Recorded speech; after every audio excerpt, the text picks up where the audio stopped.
Transaction एक high level language का programme है। उसकी इंपॉर्टेंस क्या है, उसकी खासियत क्या है कि वो या तो पूरा एग्जीक्यूट होगा या फिर बिल्कुल भी एग्जीक्यूट नहीं होगा।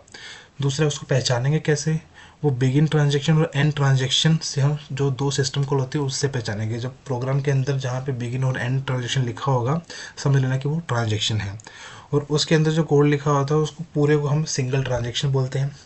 एक हाई लेवल लैंग्वेज प्रोग्राम के अंदर मल्टीपल ट्रांजेक्शन हो सकती हैं। हाई लेवल लैंग्वेज प्रोग्राम कौन कौन से होते हैं, हमने C++, जावा, सीक्वल के अंदर जो हम प्रोग्राम लिखते हैं उसको हम हाई लेवल लैंग्वेज प्रोग्राम कहते हैं। ट्रांजेक्शन का काम क्या होता है, वो डेटाबेस आइटम को एक्सेस करती है।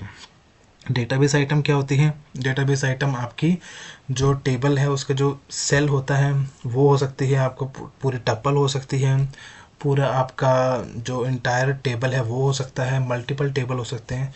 तो आइटम, डेटाबेस आइटम कुछ भी हो सकती है, पर हम और जो डेटाबेस आइटम का जो साइज़ होता है उसको हम ग्रैनुलैरिटी बोलते हैं। और डेटाबेस आइटम का जो साइज़ है उसको हम अज्यूम करके चलते हैं कि वो एक टेबल का सेल है, और उस टेबल जो सेल है उसको जो ट्रांजैक्शन जो रीड करती है और उनको राइट करती है, इन दोनों में से एक काम करती है हम। और दूसरा क्या होता है कि जो ट्रांजैक्शन इसको रीड कर रही है और उसको राइट नहीं करती तो उसको रीड ओनली बोलते हैं।